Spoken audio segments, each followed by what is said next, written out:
आठवणींचा डोह भाग क्रमांक 31 CSRDला प्रवेश।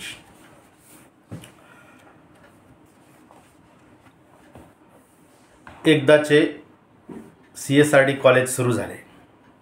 CSRDच्या उंच बिल्डिंगमधील स्टेप हॉलमध्ये क्लास भरायला सुरुवात झाली। यापूर्वी शेवगाव कॉलेजमध्ये वर्गात मुलं आणि मुली स्वतंत्रपणे बसत, पण आता प्रथमच मुलं आणि मुली एका बाकड्यावर आपापल्या सोयीनुसार बसत। पहिल्याच लेक्चरला परिचय सत्र झालं। यामध्ये सविस्तरपणे परिचय करून देण्यात आला। त्यानुसार मी विद्यार्थी संघटना, साहित्यिक कार्य, NSS कॅम्प असं सर्व काही सांगितलं।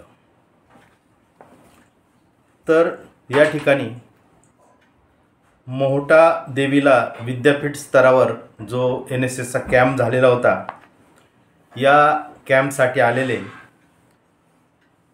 अशोक परदेशी, रमेश वाघमारे, संजय साळवे हे वर्गमित्र उपस्थित होते। डायरेक्टर पायस मोरस हे होते, तर प्राध्यापक मुंशी सर हे समाजकार्य महाविद्यालय प्रमुख होते। प्राध्यापक सुधीर शर्मा सर, प्राध्यापक SB पानसरे सर, प्राध्यापक नरसय्या सायमन सर, प्राध्यापक लता कांकऱ्या मॅडम, प्राध्यापक प्रकाश पाटील, प्राध्यापक KK कनोजिया, प्राध्यापक डॉक्टर उषा लोळगे, प्राध्यापक सुधाकर खोमणे सर हे वेगवेगळे विषय शिकवत। तर नॉन टीचिंग स्टाफमध्ये वसंत कांबळे, शशी हिवाळे हे काम पाहत असत। ग्रंथपाल म्हणूनही हिवाळे आणि कांबळे नावाचे गृहस्थ कार्यरत होते। काही दिवसातच फील्ड वर्कला सुरुवात झाली। सर्वप्रथम चित्रा टॉकीज जवळील पुनर्वसन केंद्र सिसल हँडीक्राफ्टमधील कार्य दाखवण्यात आले। प्राध्यापक सायमन सर अस्सल इंग्लिशमधून बोलत, एखादा शब्द कधीकधी हिंदीही बोलत। काही समजत असे, काही समजतही नसे। प्राध्यापक खोमणे सरांनी वैदुवाडी दाखवून ती स्थापनेची कथा सांगितली। नंतर चांदबेबी महालाजवळील लमाण वस्ती दाखवली। ते इंग्लिश आणि मराठी अशा दोन्ही भाषांमधून बोलत। डोळ्यासमोर अख्खा इतिहास ते आपल्या बोलण्यातून उभा करत। प्राध्यापक सुधीर शर्मा सर मनमिळावू आणि मृदू स्वभावाचे असल्याने हे सर सर्वांना हवेसे वाटत।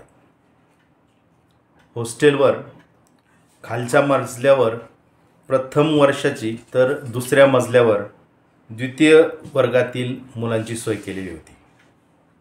सिनियर मुलांनी 8 ते 10 दिवसांनी एका रात्री वरच्या मजल्यावर बोलवलं। सर्वजण रूममध्ये चहूबाजूने बसलेले होते।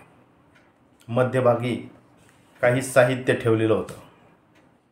त्यात थम्सअप, शेंगदाणे, फुटाणे, पाणी आणि एक मोठी बॉटल ठेवलेली होती। एका वेळी एकाच नव्या मुलाला बोलवून तीर्थप्रसाद दिला जाई। अनेकांची ती पहिलीच वेळ होती, पण सिनियर समोर कोणी नाही म्हणू शकत नसे। हे सर्व एवढे शांततेत चाललेलं होतं की आतमध्ये कोणी आहे आणि काही चालू आहे असं बाहेरच्यांना अजिबातही अंदाज येत नव्हता। त्यानंतर जेव्हा मी त्या रूमच्या बाहेर पडलो आणि खाली पायऱ्या उतरायला लागलो, तेव्हा मला पायऱ्या दिसेनाशा झाल्या। खाली कसं आलो आणि रूममध्ये कसे झोपलो हे मला काहीच समजलं नाही। माझ्यासारखीच काही फर्स्ट इयरच्या विद्यार्थ्यांची स्थिती झाली असेल असं मला वाटतं. द्वितीय वर्षातील विद्यार्थ्यांच्या वतीने प्रथम वर्षातील विद्यार्थ्यांचा स्वागत समारंभ आयोजित करण्यात आलेला होता.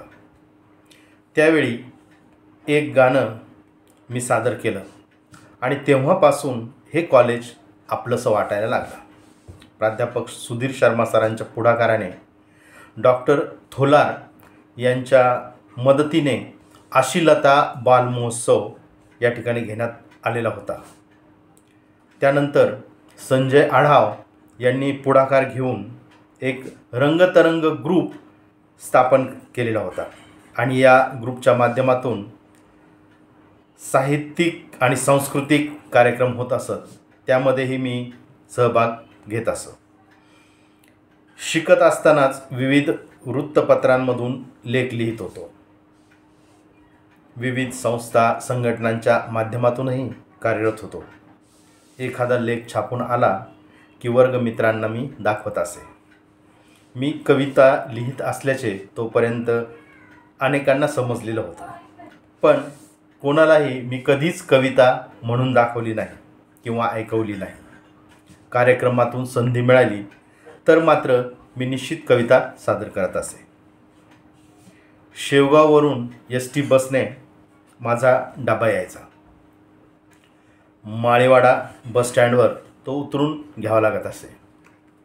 शेवगाववरून कांबी गाडी येत असे आणि या गाडीमध्ये अनिल तो डबा सकाळी सकाळी ठेवत असे. नगरच्या माळेवाडा बसस्टँडवर श्याम नावाचा एक कार्यकर्ता होता आणि तो माळेवाड्यातील बसमधून सर्व विद्यार्थ्यांचे डबा उतरून घे.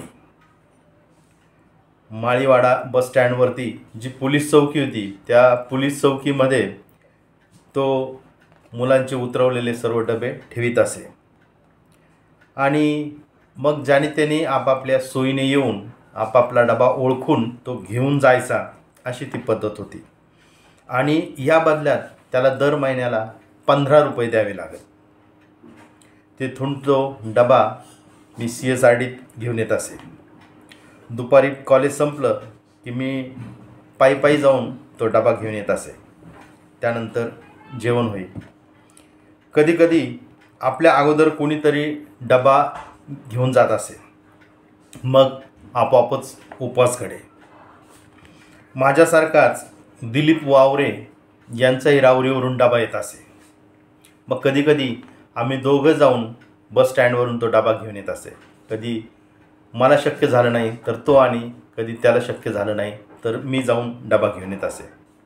संध्याकाळच्या वेळी विलास कातकडे मेसवरून डबा घेऊन रूमवर ये आणि मग आम्ही एकत्र जेवण करत असू. वर्गातील मित्रांमुळे वेगवेगळ्या कार्यक्रमामध्ये आम्ही सहभाग घेत असू. वर्गातील मित्रांचेही आता आपापल्या सोयीनुसार वेगवेगळे ग्रुप तयार होऊ लागले होते.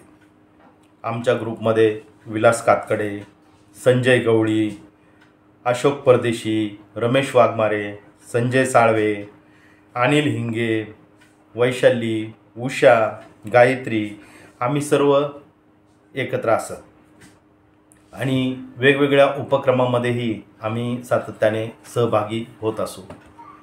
यातील गायत्री ही इंग्रजी बोलणारी होती तर आम्ही सर्व इतर जण मराठी बोलणारे होतो आणि त्यामुळे खूप गमती जमती वेगवेगळ्या कार्यक्रमाच्या निमित्ताने घडत असत.